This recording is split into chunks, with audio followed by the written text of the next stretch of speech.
plumbing equals no insurance or lack thereof insurance, which is absolutely not the case.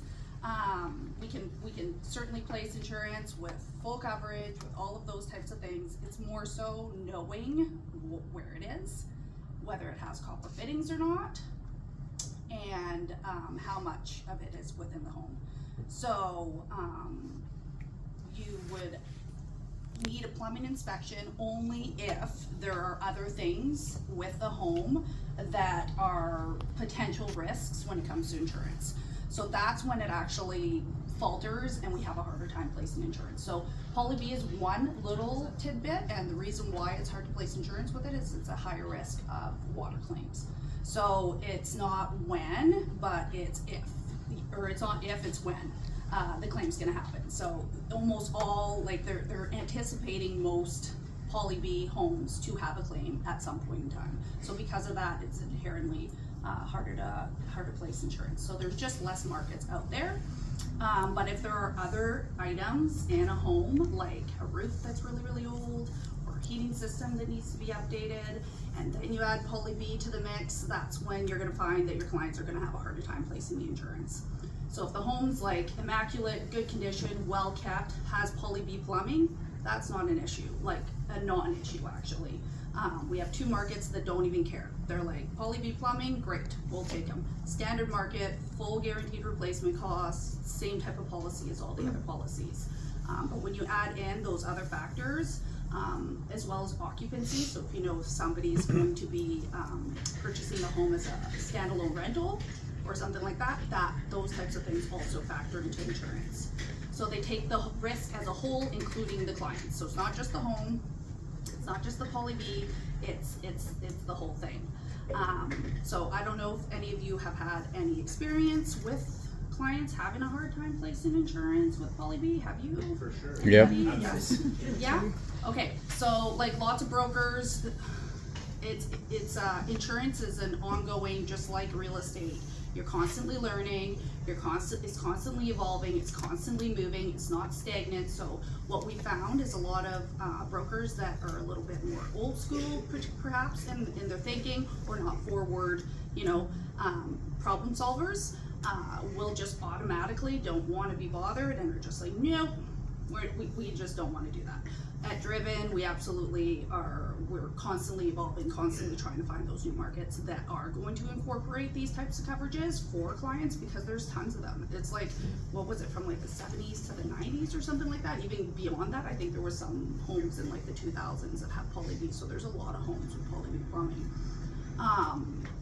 So if you do happen to have those types of things, it's just given a little bit more time for the agents, for insurance. It's not a like slam dunk, no matter what, we're going to be able to get it.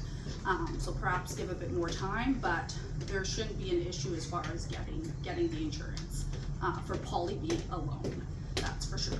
Does anybody have any questions about Poly B? Seeing the home has been replaced with, like, the Poly B has been replaced in the home, but Yep. the main line from the house to the service, water Service line, yeah.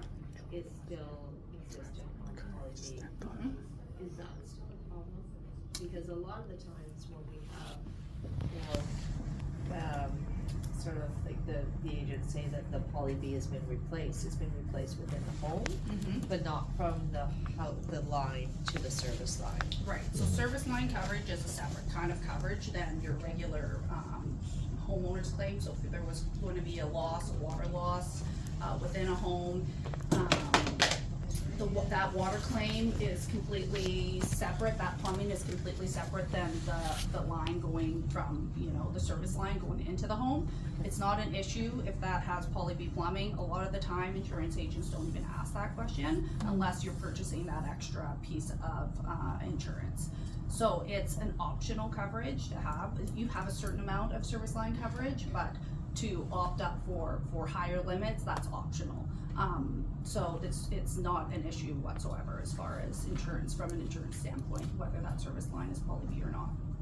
What if you don't, like, what if your client doesn't know that, and then all of a sudden they find out that the line has been broken, like the line's broken?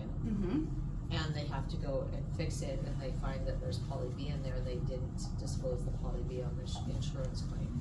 Right, so insurance works on utmost good faith.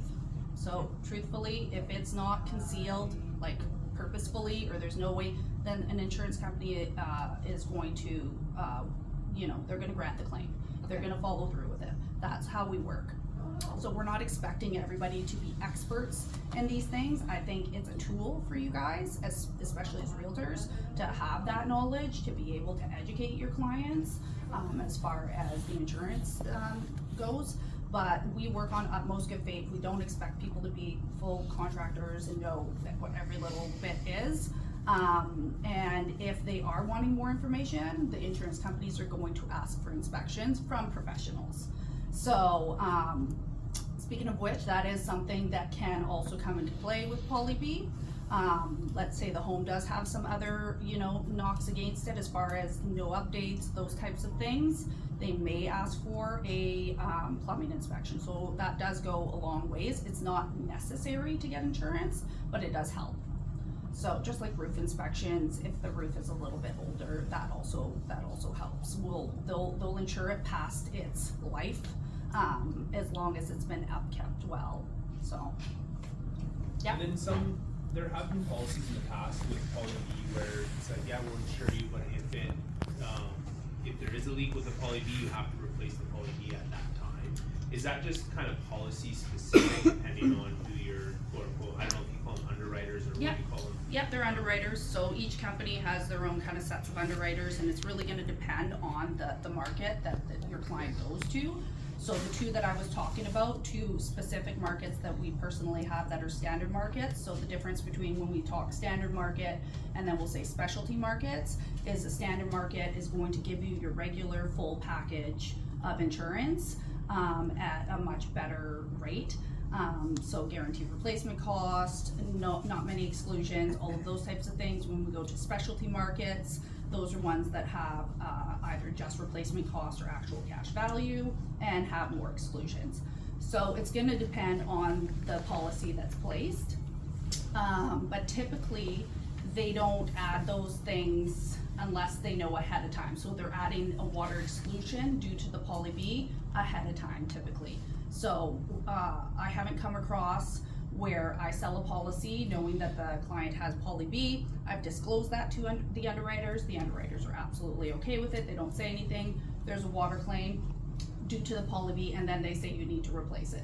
I haven't come across that. Typically, they're gonna know ahead of time that the poly B was there, and they'll add that exclusion then. So they'll add the wordings in then that if there was to be a claim, that it would either be excluded or they would have to have the poly B removed.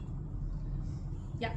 Is there truth to the fact that insurers roll over their book every year? So if you buy insurance at the beginning of the year, the insurer's risk tolerance may be easier than it is later in the year because their book has filled. Is there some truth to that timeline? There's some truth to that.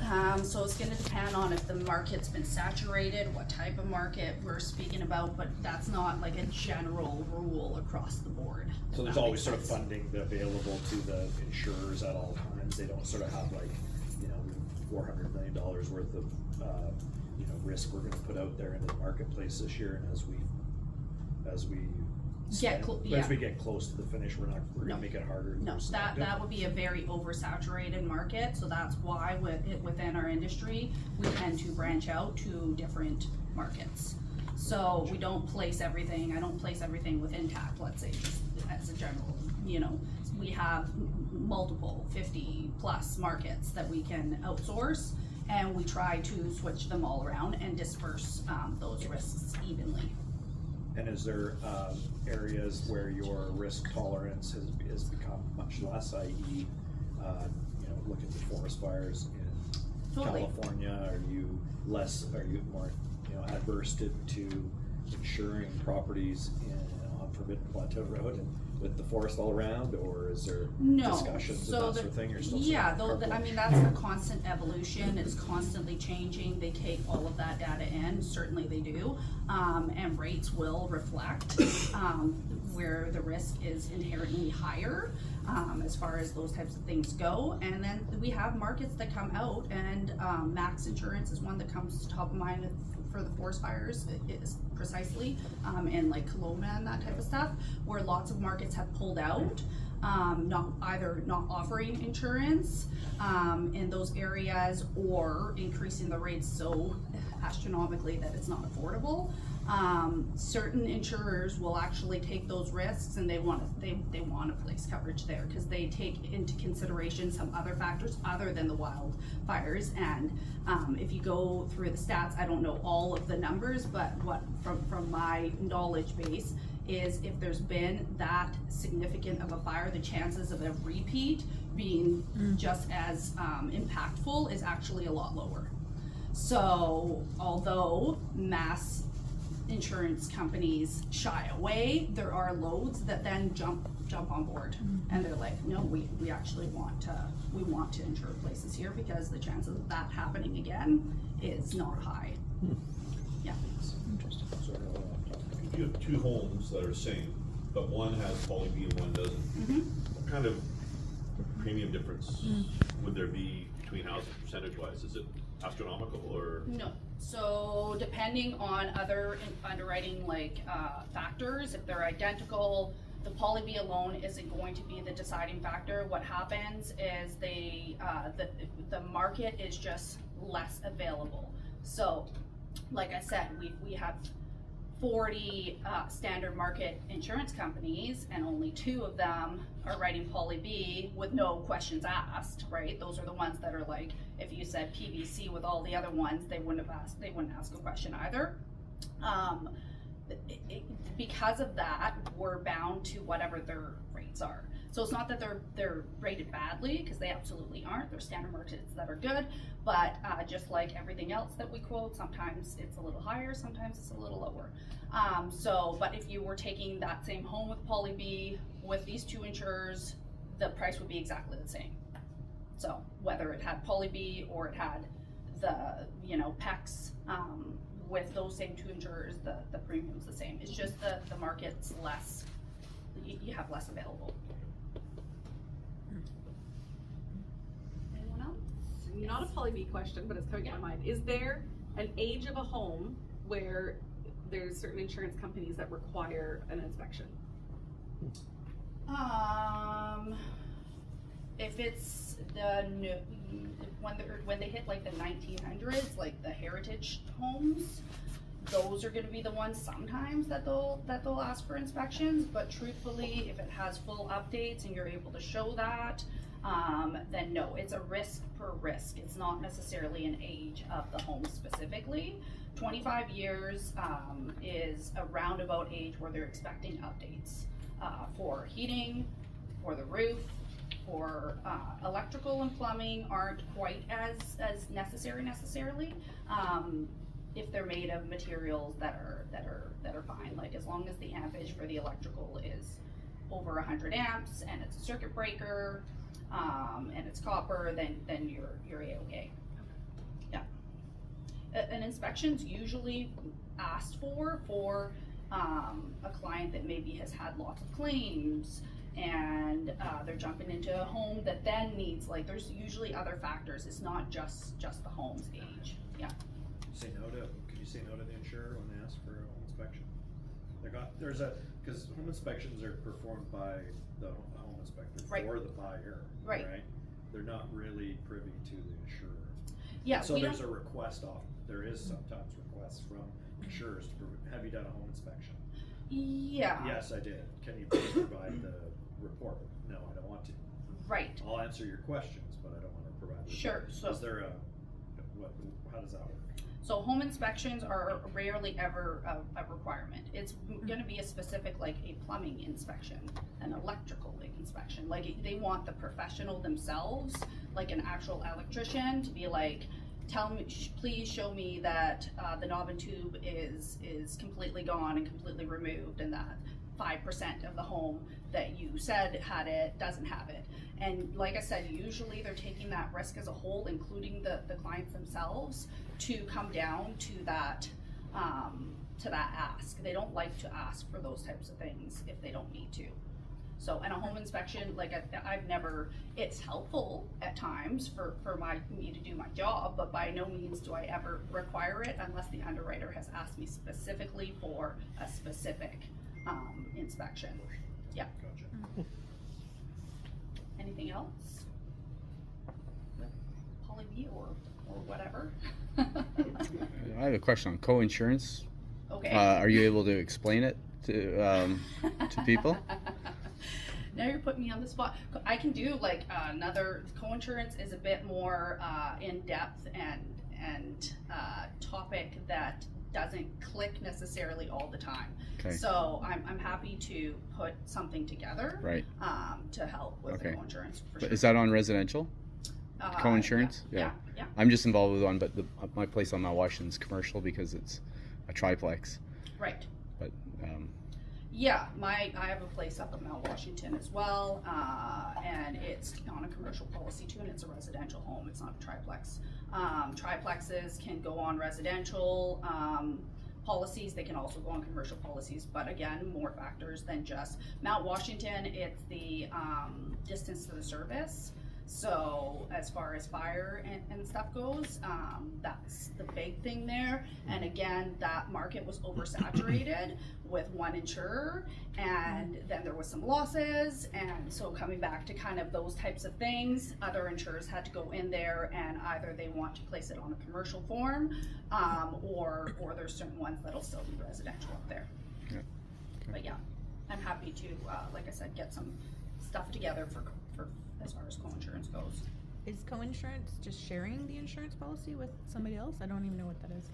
The Yeah. like, what's the definition? It's sharing the risk. Yeah, It's like like a spreading the duplex. risk. yeah, I mean, I'll Okay. a quick explanation would be, you know, if you're not, if you don't insure your place up to 90% of what needs value. the value, if you have to come up, if it's There's a gap. see, that's what I was gonna. Yeah. But Okay.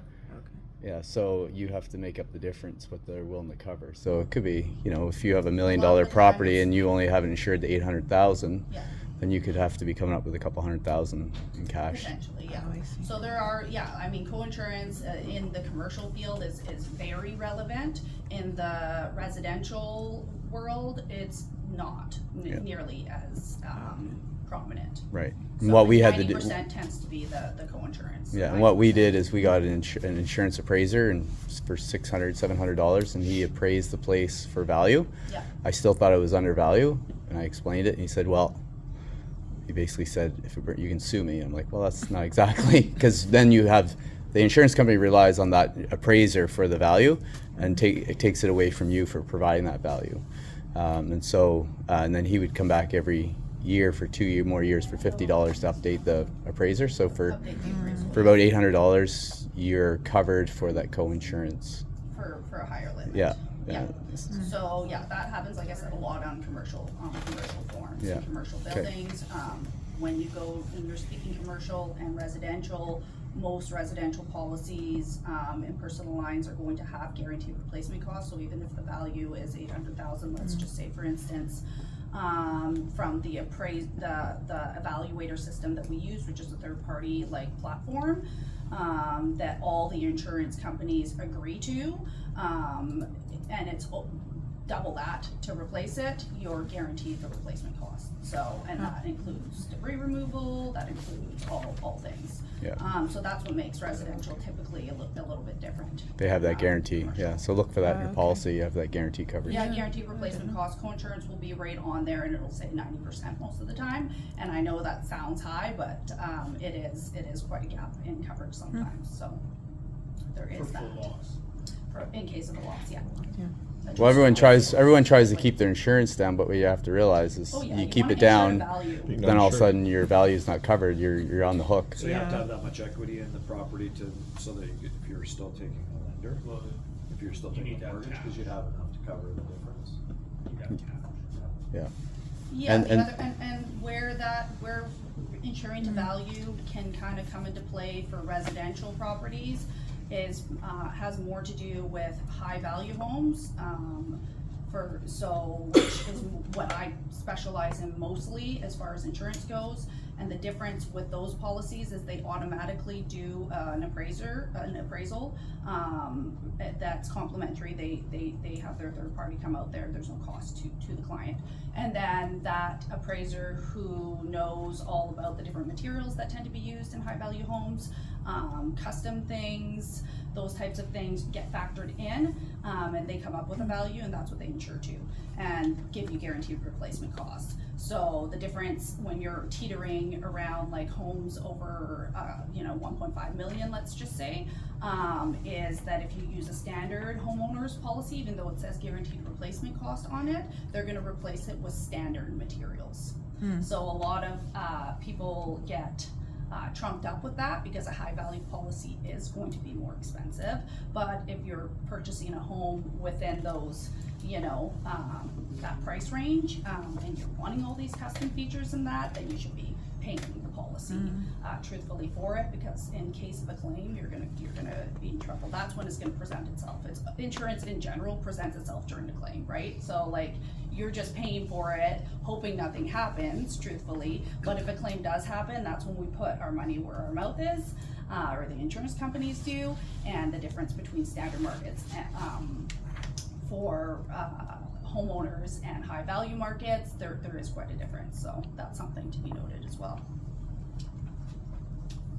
If you do renovations and you don't tell the insurance company, what are you insured up to? We're supposed to ask, like brokers are supposed to ask every year, obviously on renewal or whatever, but yeah, you're absolutely supposed to do that. Same with if you're doing structural renovations and you have home insurance, you need to get an extra piece of insurance called a course of construction policy rider to cover you for that. If there was a claim during that and you did not get that insurance, you would not be covered. Yeah, so not cosmetic, like if you're just painting or even redoing a bathroom, it's structural. So if you're taking walls down and adding additions and those types of things, your client's going to want to have extra insurance for that. And it's not astronomical as far as price goes. Again, we're working on utmost good faith. We want you to let us know whenever you are making major changes to your home, because it does impact the value, so. Can you speak to just insurance as a whole, like what the cost percentage increase has been over the last number of years and what's projected? Do you guys have those sort of statistics? Yeah, so the rebuilding costs on residential properties right now is, so the guaranteed replacement cost is typically 6 to 20%. So that's a big gap, but it's gonna depend on which market you're going to.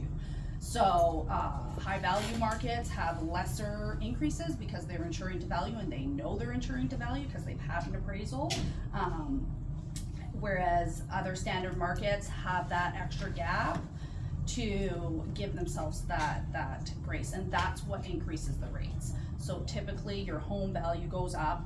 Other factors are earthquake, and that's constantly changing. So there's loads of areas that have coverage, loads of markets that will cover, and loads that will not.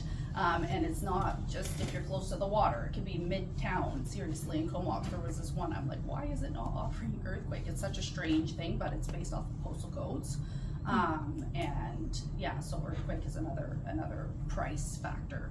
And that's why we can't give like necessarily a set rate, but yeah, around, I would say 15 is probably the most average. Rebuild cost is going up about 15% every year.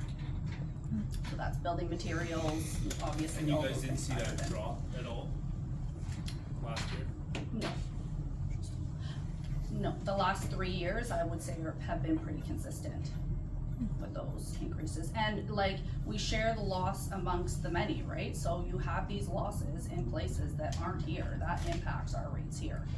So the fires and all of those types of things, those impact our rates. Globally, yeah, because there's like 8 major insurance companies. Exactly, so like that's what they say with insurance, as far like that's the main kind of like saying is that we share the loss amongst the many. Back to earthquake. I know my policy, like it doesn't cover, like there's no full replacement cost on earthquake. Yes, You how have to does it come up work? with, like, You have a deductible. yeah, which So- is like 25% or more of your Yep. property value, right? Yep, So you can that's buy top-up policies, to make that earthquake deductible, like closer to like 2,500. So if you're concerned about that earthquake That's pretty deductible. wild, right? It Like, When an is, earthquake happens and you gotta come up with like 250 grand absolutely, out of where? yeah, yeah, that's. Yeah, how does the that's- insurance kick in when So- there's so many places that have been like decimated by an earthquake or something? Right. How does right. that play I mean, out? the government does kind of step in, there are loads of, it's gonna depend on the type of catastrophe, how big it is, right, so. But it pretty won't- wild if everyone's policies like that, or most people's policies. Everybody's That's policy, expensive. that's how earthquake works. Yeah. Absolutely, it's all based off of percentage. A lot of them, go from 5% all the way up to 25%, or they don't offer it at all. So 5% is, the lower end, and almost all high-value home policies are at the lower end for those, types of things as well. It's super expensive. So, yeah, absolutely, it's super expensive. Do you find a lot of people do the earthquake insurance, or because of the It's a lot expense they less now. don't? Yeah. Yeah, so lots of people, take their chances. Roll with the dice. Most people take it, a lot, it's a requirement of certain mortgages, right, Mortgage, so. yeah. Sometimes it's not whether the client wants it or not, it's they Have to. have to have it. Yeah. So, for the I mortgage. just read an article that State Farm pulled out of 69% of its homes in the Palisade area last year. They're probably pretty happy now. Yeah. Yeah, I think. I have a scenario for you.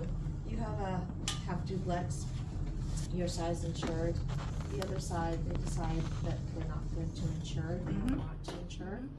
How does that work if, say, there's a fire or anything else of that comes into play? So in those cases, there's a strata policy, like the strata is the building. So if they choose not to insure, they're choosing not to insure their stuff, truthfully, right? The building is going to be covered under that strata policy. So both sides have to pay or should be paying that insurance. That's a completely separate policy than their own personal contents. So, but if, Only one. say, A is paying their policy, Mm-hmm. B elects, you know what, we're in financial devastation, we can't afford insurance to insure the building. strata? Yeah. We can't, like, as far as insurance goes, you're paying for we cannot just insure one side.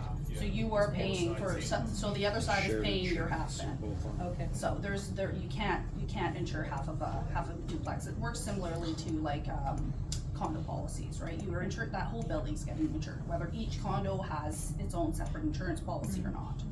So, and then those separate insurance policies are for any improvements that you do, so cosmetic things within the home. So if you update the strata or the duplex is a 1990, and one side completely redoes their kitchen, all custom, whatever else, they would wanna have a higher contents limit, because part of that is for those types of things. So that's not the building. Those are extra, and then your actual stuff. So your actual contents, and that limit has to warrant those types of things. So improvements and betterments as far as condos go, and duplexes or triplexes or whatever else, those things matter. Yeah. Adding to that, if you had a big strata complex and it was just riddled with poly B throughout it, now the complex will have insurance, they obviously disclose poly B. The 40 homeowners in there all will buy, if they want, homeowner insurance for their contents. Right. Is there a hassle getting content insurance if poly B is throughout a place? Rarely. Yeah, it's just, It's just not Is it even, true? half the time they don't, most companies don't even ask, they wanna know the heating yeah. for condos. If you're talking about a duplex, that's when it's a little bit different, but bigger buildings like that, it does not matter, it makes no difference, yeah, for insurance. Just before you get to mobiles. Yep. When our clients go in, they take the MLS listing with them, and then Yep. they talk about what they have, and then they get this convoluted, terrible, answer these questions. CSIO app with like thousands of questions. What is the percentage of plumbing that you can't see? Right. So how do you No. help your clients, or how do you advise, like, is it all the same questionnaire, or does each insurance company have their own? So there is a standard form, which is a CSIO application, and that goes through all the little tidbits of the home, those types of things, the percentage. You're guesstimating, you're using your best judgment to, that the client should be. A good insurance broker is going to take that MLS listing, confirm those things that are on there with their client. They're gonna say, okay, it looks like this, the home was built in this, at this time, I happen to know if it's built in a certain age, I don't even have to worry about poly B or ask that question. I'll be like, chances are, this is the plumbing. Can you just double check? And I put it in there. I'm not gonna ask my clients to tell me the exact percentage of all of those little things. So usually you can get a quote with the MLS listings. We just need to confirm that information with the client because that's where our contract is. Our contract is with them and we're saying, hey, this is right as far as you know, right? So that's kind of how we go. But a good broker isn't going to ask every single one of those questions. Although a client does need to confirm that it is correct. Right, because the other one they get stuck on is, when was the last time plumbing was upgraded or electrical? Well, Yeah. they've never lived there, they have no clue.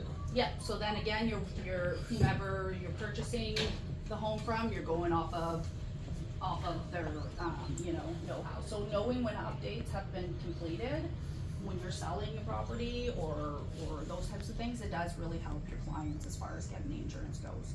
Because if a home is over 25 years, like I was saying, updates are going to be something that they're going to ask for. All insurance companies are going to ask those questions. So knowing a roundabout time when the roof was done or a roundabout, it doesn't have to be exact. They're not gonna go in and be like, you said it was this and it was even 5 years, you know what I mean? Like, we're going on that utmost good faith. Depreciation reports are great, obviously, for condos. Yes. Probably Oh, yeah, for sure. yeah, all that stuff listed. Underneath, we have a harder time as far as getting a homeowner's policy. They're gonna fall under mobile home policy. The difference on that is, again, speaking to value, we insure it to kind of what they think it's worth rather than a guaranteed replacement cost. So knowing that CSA label is a huge thing when you're doing insurance as far as mobile homes go, and whether the home, where it's located and what type of foundation it has. So we need to know if it's in a mobile home park. That's gonna kind of like, those things factor into the insurance. You can get insurance no matter what. There's no issue as far as insuring mobile homes. They're not more difficult than a regular home. They ask very similar questions as far as updates goes and all those types of things, but where it's located, its foundation, and what type of label it has are huge for us. It makes a big difference on where we're gonna place that insurance. Does anybody have any questions as far as like, have you dealt with many? Yeah. I was just wondering, what's the difference, like one says single section and multiple section for the green and the blue one? Yeah, so those are just two different ones that I know that are out there that there's no, I'm not too sure exactly what the difference is, but as far as from an insurance standpoint, they're rated the same. Okay. So if they have either one of those labels, they're rated as a mobile home or modular home. Now, if it has a permanent foundation and it has that label and it's had a bunch of updates, then we might be able to work it into a homeowner's policy. So that's where other things kind of factor in. Whereas that top label, it's almost always going to fall under a standard homeowner's policy. Those ones are very easy to insure. Could that, the single section and multiple section, could that possibly be because they're modular, how many sections of modular? Yeah, absolutely. It could be the width of it, the length of it, all of those things are gonna be other items that we're going to ask about. So whether it's single wide or whether it's double wide, if it's on owned land, if it's on leased land, if it's in a mobile home park, if they move it, because some people will have it in one park at one time and then they decide and they live it there throughout the year and then they move it to another. Those, we can still fit some of that within personal lines homeowners-ish form, but those are things that are gonna factor in and it's gonna make a difference. Another major thing with mobile homes is if you know that your client's gonna be purchasing it and using it for short-term rentals, so Airbnb and VRBO, those are things within the insurance world that there's not turmoil, but different opinions on. Lots of companies love them and loads just don't want to touch it at all. With mobile homes specifically, we have a really hard time finding markets that want to insure mobile homes that are being used for short-term rentals. So we're trying to figure out exactly why that is. This is a newer thing, even within our company. We've had many brainstorms and discussions with the insurers, trying to kind of like figure out why that is, why they see, like, I understand the short-term rental and the risk there, but I don't understand the difference between a home and a mobile home, and you're doing the same thing. So we're trying to kind of like get to the bottom of that, but as it stands today, those ones are really difficult to find insurance for. So how your clients are using the property really does come into play. Do tiny homes fall under mobile homes, or are they in a different section? Some of them fall, yeah, so intact, let's say for instance, it says manufactured home, so instead of mobile home, manufactured home, mobile home, those are two terms that kind of like get used, swapped out, but tiny homes, yeah, can fit within the same type of policies as that. As long as they have a CSA sticker. Yeah, they all need that. So that's one thing that's common with all portable homes. Is a sticker is mandatory. We need it. We need to know about it. We need a picture of it Or a the lot of the silver time. sticker, Pardon me? or the silver sticker? Yeah, or the silver sticker. Yeah. If they're on foundation, Mhm. do they still have to be tied down? Do they still look for them to be tied down? Not necessarily. So it's going to depend again on the age of the mobile home, which CSA label it has, and then they're going to factor in whether that's necessary or not. So an underwriter would take that in, and they'll ask. It's not like every mobile home that has a permanent foundation needs that. It's certain ones that they might require that.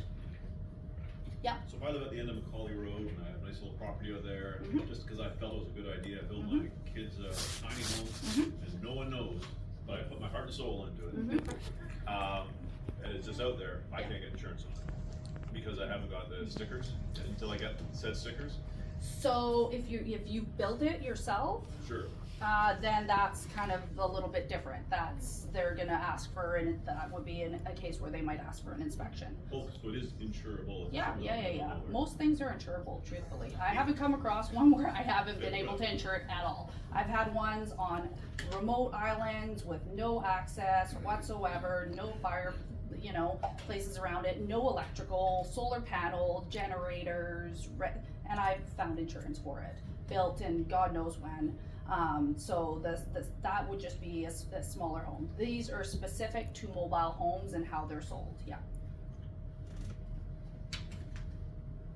Anything else as far as? What else you doing on Macaulay Road? Oh, you know it was on Macaulay Road. Might want to check that wiring. That's why he's smiling. I'm not paying for power. Not to do with mobiles, but when Yeah. you go away, Mhm. has it changed for how often your house needs to be checked on?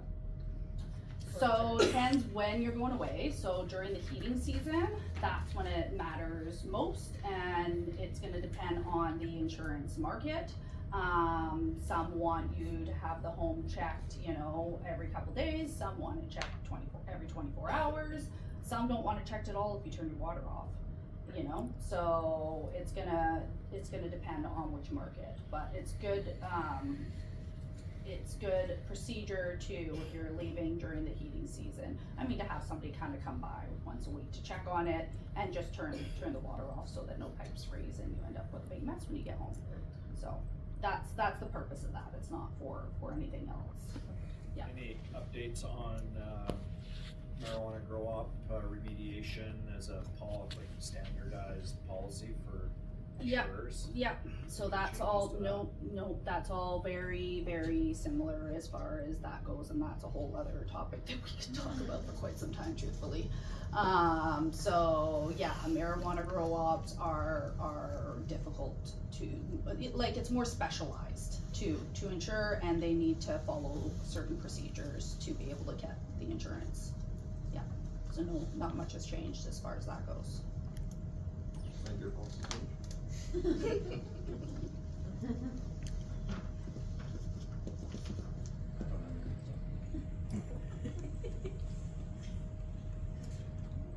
Anything else? Nothing randomness? No? Awesome. Well, I appreciate Thank you very much, you Jamie. all coming and allowing me to tell you about insurance and all of that fun stuff. I've left some business, I'll leave some business cards. You guys can take the reading materials home. I did send PDFs to Meta. Even if you just have in your inbox, just add it to it. It's got lots of information in there.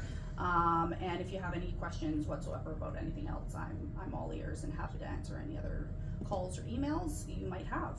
Oh, I have one more. Yeah. Every time we get an inspection and it's an old electrical panel, was it Stable Lock, Stadler, what the heck is it? Stadler. Mm-hmm. Do you guys care about that? Nope, nope, not really. We care about the ampage being over 100 amps. We care about like whether it's knob and tube, that we care about that. We care that it's copper, not aluminum. So those are the things that we care about. Asbestos? Anything that's asbestos, we don't really care that much about that. We care about oil tanks. So oil tanks or something, and it's not that it's not insurable again, and those are things again that some clients don't even know that they have one, or have inherited one. So if there was something to do with that, most insurance policies are going to cover that, as long as again you're going in at most good faith that you did not know about those things. Yeah. Sorry, it's just, Nope. do your insurance companies give riders for like 30-day riders after they move in to be able to fix an issue with the wood stove because it wasn't wet certified, but the seller won't fix it before completion? So we can, yes, it would, as soon as the client takes possession of the home, they have to have insurance on it, and you do have 30 days to move your stuff in. So it can be kind of sitting there vacant-ish, so whether it's occupied or not is going to matter beyond that 30 days. But yes, we can do vacancy permits if it's gonna go beyond that, or we can just advise the underwriter a lot of the time. It's not necessarily a rider, so it's gonna depend again on the circumstances, whether we need to add a rider or not. Sometimes if they need a bit of time, then that's not an issue, but as soon as they take possession, it needs to be in that client's name as far as insurance goes, or it should be in that client's name. Right, so, but if the wood stove doesn't meet the criteria, like it fails, Yep. the insurance company usually says, okay, either decommission it, Yep. which some They'll give a insurance certain companies amount of want a time picture usually. with nothing there, which is challenging, Mm-hmm. or like the chimney apart or whatever, or you can have so many days, you'll still get the policy on completion day, Yep. and then you'll have so many days to fix the wood Yep. stove and prove. Yep, so Okay. that's not necessarily, it's not gonna cost the client anything a lot of the time. Okay. They're just gonna they want to have proof that it's been completed within a certain amount of time. Gotcha. And that's, all that entails is me calling the underwriter and saying the specific thing that's happened and asking how long they will give for that. If the wood stove is their primary source of heat, those types of things are going to make it a little bit more difficult, but a lot of the time decommissioning wood stoves is not an issue as far as asking for that allowance of time to have it removed. Okay. Another question. Yeah. Illegal and non-permitted suites. Mm-hmm. What's your policy on those suites? So it's fine, we don't ask whether it's a legal suite or not, necessarily, it's more so how many kitchens does it have. We don't care if it has 2 hot water tanks or 1 hot water tank, meaning, and a lot of the time that is not a legal suite, we still can insure it. It's not gonna make a difference whether the homeowner decided to go the route of not making it legal. So replacement wise on that, if it Mhm. burns down, Mm-hmm. how are you going to replace, you gonna put my illegal suite back in? So we're gonna put, a suite, well, we would have to do it to code. So we would have to do it to what is legal. So it might not be repaired as an illegal suite because within the insurance world, they're gonna have to do it to what, is required. Gotcha. So, but if if we've asked you all the home details and you say you have a suite down there, I'm gonna put that there's 2 kitchens in my evaluator. So already, the insurance company knows that there's probably another suite there, an in-law suite or something of that. So does that kind. fall same true as if I put an addition on my place, but you Mhm. know about it, but it wasn't permitted, Mm-hmm, that it Yep, would be totally fine. replaced, but you would do it properly for me? absolutely. Yep, that's correct. Does that include the permit process? Pardon me? Does that include the permit process? Oh, probably. Okay, yeah. Yeah, Oh, okay, so the replacement would include the unpermitted Yeah, as section long of as the house. you've, added that, if that square footage, if you're paying for it, right, and you notified your insurance company that you had this addition added in there, I'm not asking whether it's necessarily to code or not. Now, when you're doing course of construction policies and adding those types of riders, we do ask certain questions about whether, who's doing it, who's doing the work, and those types of things can impact the cost. But you can get an insurance policy with me, saying that I'm doing the work myself, I'm adding this addition, and they're just, you know, as far as we're concerned, we hope you get all the right, but like, we're not chasing you for that. And we're not gonna insure you because of that. Just as long as you've disclosed the square footage, the materials, all of those things, and the values in there, and that's what you're paying for, then that's what you're gonna get, if there was a total loss. What about hot water tanks? We care Replace- about the age of it, Yeah. and they might add a hot water tank exclusion if you haven't updated it, but I've never seen a policy been like, I'm not renewing you, or I'm not giving you a policy because you haven't updated it. But we do like to see them updated. I had my own home insurance tell me if I didn't replace the hot water tank or oil tank. Oil tanks, certainly, but I haven't come across a hot water tank. We will add an exclusion most of the time, so most insurance companies are just gonna, if there's a loss due to that hot water tank, we are not going to cover you. So that's what an exclusion does, right? So that's why most policies, most standard policies, we encourage you to do it, but I've never non-renewed a client, or had an insurance company that I've personally worked with. Again, that's a relationship between the broker, like there's a big difference with getting your insurance online through, let's say, Canadian Direct, and having an insurance broker. I'm gonna know when to push back to the underwriters. Hey, can't we just do this? I just had a client the other day, he's redone his landscaping in his backyard, he's added these beautiful steps, there's 6 of them. He made it so that he didn't want railing because of the aesthetics of it. The insurance company did their appraisal because it's a high value home and they just do them. They're like, we don't want to, he needs railings. And the client doesn't want to add railings because it messes up the look of his backyard that he spent all this money on. They say you need to have it or we're not renewing you next year, and I just push back and I say, can't you just add an exclusion? This is the reason. We're all human, and an underwriter on the other end of that is also human, and they just want to know risk-wise that it makes sense. Like, why doesn't the client want to do what's best for, for liability reasons? And if they're like, it's the look and it's really not that big of it's not that steep, they had no problem going ahead and adding that exclusion, so. Are there caps, say on, like, your dishwasher fails and you have a 2,600 square foot home and it's all hardwood flooring, do you have a cap on the flooring? Cause I was at First Insurance Mhm. and they had a cap on their water issue. A cap on the limit? Yeah.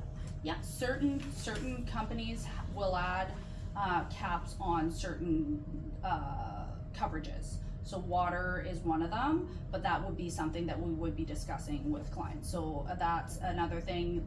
It's kind of like earthquake, as far as like, it's going to depend on where the home is located a lot of the time, whether they're going to add that water limit. But that's not across the board. That's most policies, most standard homeowners policies are gonna go to the policy limit. They're not gonna add a cap, but some do.